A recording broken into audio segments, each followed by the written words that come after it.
오늘의 글로벌 경제 이슈를 알려드리는 더그로 인사이트 시간입니다. 오늘은 배터리 특집으로 준비했습니다. 바로 가보시죠. 이 전기차의 1회 충전당 평균 주행거리는 얼마나 될까요? 국제에너지기구 자료에 따르면 2021년 기준 전기차는 1회 충전으로 평균 349km를 주행할 수 있는데요. 서울에서 부산이 390km니까 1회 충전만으로는 아슬아슬하게 도착하지 못합니다. 그런데 이 1회 충전으로 1000km를 갈 수 있다면 얼마나 좋을까요? 엠플러스의 파트너사인 미국의 스타트업 아워넥스트 에너지 ONE가 리튬 인산철, LFP 배터리의 단점인 에너지 밀도를 보완합니다. 테슬라 차량에 쓰인 배터리보다 우수한 에너지 밀도의 제품을 선보인다는 건데요. 여기에 주행거리가 약 1000km에 달하는 배터리도 개발해 상용화한다는 방침이에요. ONE가 개발한 LFP 배터리 아리즈는 에너지 밀도가 리터당 287Wc를 기록하며 테슬라의 모델 3에 탑재된 LFP 배터리보다 높은 것으로 밝혀졌는데요. 여기에 1회 충전으로 600마일, 약 956km 이상의 주행이 가능한 제미니 배터리를 상용화한다고 밝혔어요. 이렇게 조금씩 전기차의 주행거리가 늘어나고 있는 가운데 글로벌 전기차 시장은 어떻게 변화할까요? 오늘의 찬스 이교수 시간에서 이정환 한양대 금융대학 교수가 알려드립니다.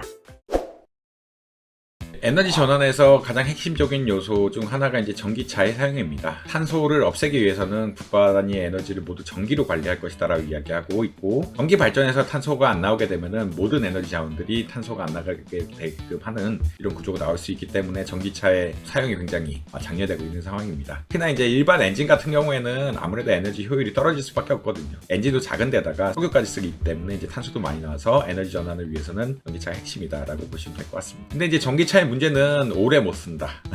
그러니까 하나 이거 저온에서 잘 안 간다.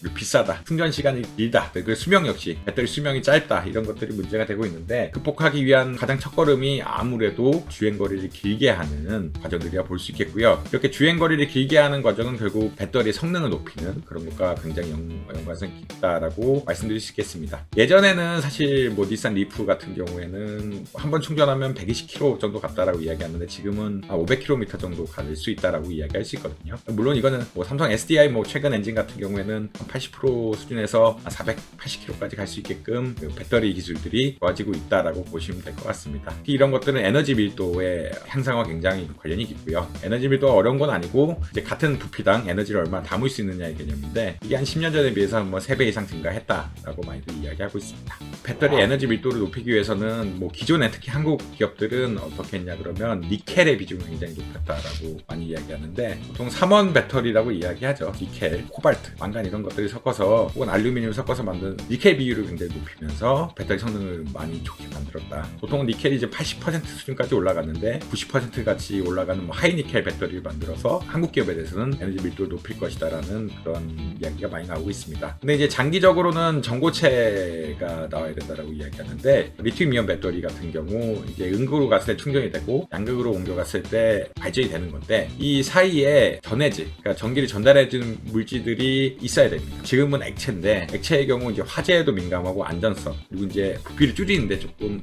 애로사항들이 있기 때문에 고체로 만들면 밀도도 높고 에너지도 많이 만들고 부피도 줄일 수 있는 뭐 여러 가지 좋은 점이 있어서 전고체 기술이 뭐 핵심이 될 거다라고는 많이 이야기하고 있습니다. 근데 전고체도 문제가 없는 것은 아니고요. 아무래도 이제 고체다 보니까 에너지를 전달하는데 저항 같은 게 많이 생겨서 좀 문제가 된다. 특히나 이제 상온에서 에너지를 전달하다 그러면 효율이 더 떨어진다라고 많이들 알고 있어서 이런 것들을 혁신할 수 있는 기술들이 연구되고 있는 상황이다라고 보시면 될 것 같습니다. 이러한 전고체에 쓰려고 그러면 뭐 낮은 온도에 써야 되는 것이 아니냐, 그런 논의도 뭐 이러한 고체의 특성에 기인한 것이다라고 보면 될 것 같습니다. 전기차 사용이 느는 건 당연하게 될 것이고요. 전기차 배터리를 뭐 15분 만에 충전한, 20분 만에 충전하는 기술들이 있는데, 그런 충전소를 만들면 단가가 너무 비싸서 인프라 투자 이런 데서 사실 좀 어렵다라고 많이들 이야기하고 있거든요. 빠른 속도로 할 수 있는 충전기가 가격 한 20배 이상이라 어렵다라는 이야기들이 많이 나오고 있어서, 배터리의 에너지 밀도 상승과 더불어서 그 배터리 충전 기술의 발전, 이 두 가지가 아마 키가 돼서 전기차 전반적인 유통 그리고 전기차 산업이 보다 빨리 발전하거나 좀 느리게 발전할 수 있는 이런 계기가 되지 않을까, 이렇게 생각할 수 있겠습니다. 결국은 이제 얼마나 많이 그리고 얼마나 빨리 충전할 수 있느냐가 키포인트고, 많이 충전하면 충전할수록 이제 빨리 충전하는 것에 대한 부담, 그리고 여러 번 충전해야 되는 것에 대한 부담 역시 좀 경감될 수 있다라고 이해하시면 될 것 같습니다.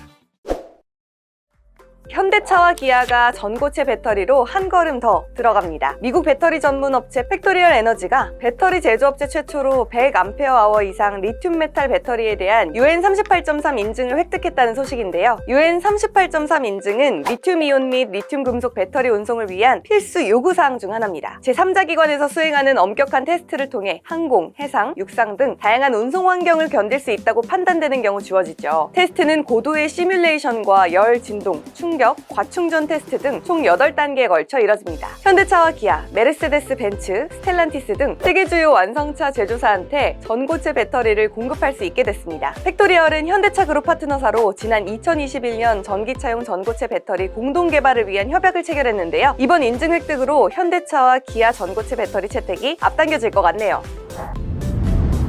마지막 배터리 관련 단독 소식입니다. 성일 하이텍이 미국 조지아주에서 폐배터리 재활용 공장의 마지막 난관을 넘어섰습니다. 조지아주와 체결한 양해각서와 관련해 스테펜스 카운티 개발청 SCDA의 허가를 받은 거죠. 스테펜스 카운티와 곧 정식 파트너십도 맺는데요. 투자 일정과 인센티브 등 핵심 이슈를 확정하고 공장 건설에 나섭니다. 성일 하이텍은 작년 8월 스테펜스 카운티에 3,700만 달러 이상 투자해 리사이클링 파크를 짓는다고 발표했는데요. 지난달 17일 조지아주와 MOU를 맺고 스테펜스 카운티와도 MOU를 체결할 예정이에요. 성일 하이텍은 현지 정부로부터 70만 달러 상당의 보조금을 받은 것으로 알려졌죠. 미국 투자를 강화해 폐배터리 재활용 시장을 공략한다는 전략인데요. 배터리의 생산부터 폐기까지 배터리 관련 사업의 전망에 대해 조태현 기자와 함께 살펴봤습니다.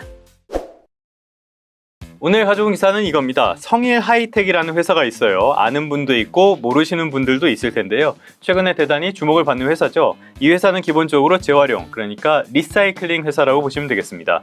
2차 전지는 지금 전기차용으로 굉장히 각광을 받고 있는데요.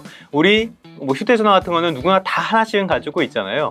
거기에도 2차 전지가 들어갑니다. 충전이 가능한 전지들. 그러니까 누구나 하나쯤은 2차 전지를 다 가지고 있는 세상이다 라고 보시면 되겠어요.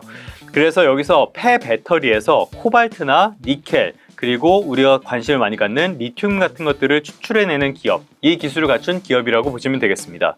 양극재의 기초가 되는 소재를 만드는 기업이라고 보실 수 있겠어요. 이 회사가 지금 미국 조지아주 이쪽에다가 폐배터리 재활용 공장 설립을 위한 절차를 속속 밟고 있다고 합니다. 그런데 왜 조지아주냐? 이 조지아주에 보면은 지금 SK온, 성일 하이텍의 파트너사거든요. SK온이 이곳에 배터리 공장을 설립을 해서 운영을 하고 있고요. 현대차도 이곳에 전기차 그리고 배터리 공장을 지을 예정입니다. 그러니까 지역적인 시너지를 상당히 기대할 수 있다라고 볼 수 있겠죠. 이 성일 하이텍이라는 기업은요, 국내에서 사실상 유일하게 리사이클링 전문 기업이고요. 그리고 이 전반적인 일괄 공정을 갖춘 기업이라고 보실 수 있겠습니다. 원료 수급망도 충분히 있다는 평가를 받거든요. 2000년대부터 이런 사업을 계속 진행을 해왔으니까 상당히 업력도 가진 회사라고 보실 수 있겠습니다. 코스닥 상장사인데요. 코스닥에 이런 기업들만 있으면 좋겠지만 안타깝게도 돈 가지고 놀이하려는 그런 친구들이 너무 많은 게 현실이죠. 리튬에 대해서는 지난번에 설명을 드렸는데요. 오늘은 재활용 측면에서 말씀을 드리려고 합니다. 2차 전지의 핵심 소재죠. 이거는 다 알고 계실 겁니다. 지금 2차 전지 주로 쓰는 게 리튬 이온이잖아요. 그런데 이름부터 리튬이 들어가 있죠. 한 원가의 40% 정도를 리튬이 차지하고 있습니다. 그런데 이 리튬이라는 원소는 사실 이론적으로 봤을 때는 재활용이 굉장히 잘 되는 원소라고 볼 수 있겠습니다. 거의 한 90% 정도 이론상으로는 재활용이 가능하거든요. 그런데 언제나 그랬듯이 이론은 그냥 이론일 뿐입니다. 실제로는 이 배터리를 회수를 해가지고요, 가루로 만들고 이거를 화학 처리를 해서 여기서 소재들을 다시 뽑아내는 과정을 거치거든요.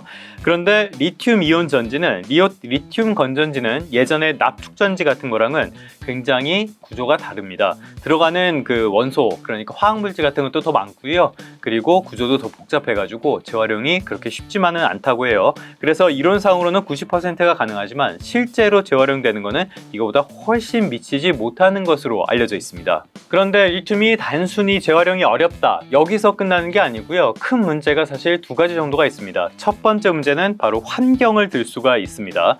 이거는 리튬을 채굴하는 방식이랑 연관이 있는데요. 리튬은 크게 두 가지 정도 방식으로 채굴을 합니다. 첫 번째로는 광석을 캐는 방식이에요. 이런 게 하나가 있고요. 이 캔 광석을 화학 처리를 해서 리튬을 추출하는 방식입니다.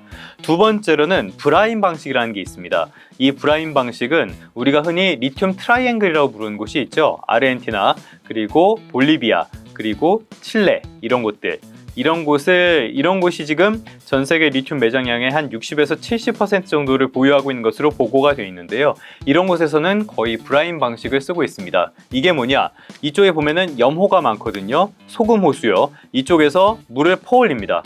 이 소금물을 퍼올려 가지고 말려요. 물을 증발을 시켜요. 그래서 이 증발시킨 데에서 남은 거에서 리튬을 추출하는 방식입니다. 만약에 이게 물에 그냥 섞여 있는 상태에서 추출하게 되면요, 화학약품을 많이 써야 됩니다. 그래서 환경 오염이 굉장히 심하게 되기 때문에 이렇게 염전 같은 방식을 쓰는데요.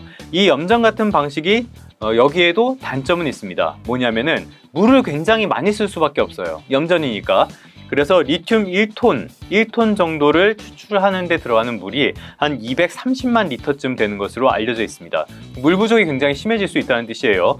여기 나오는 칠레에서 지금 가뭄이라든지 초목이 줄어드는 이런 문제들이 있는데요. 이런 문제들의 배경도 이 리튬을 채굴하는 과정에서 나온 것이 아니냐라는 지적이 지금 많은 상태입니다. 두 번째 문제점을 들자면은 연일 말씀드리고 있는 공급망 재편을 들 수가 있겠습니다. 이 공급망 재편 과정에서 보면은 미국 그리고 중국이 중심이 되고 있잖아요. 그런데 미국에 이렇게 대립을 하고 있는데 중국이 내세울 수 있는 건 뭐예요? 사실상 원자재밖에 없다고 볼 수 있습니다. 그렇기 때문에 중국이 원자재, 히토류라든지 리튬 같은 곳에서 이쪽의 지배력을 강화하려는 모습들을 계속 보여주고 있거든요.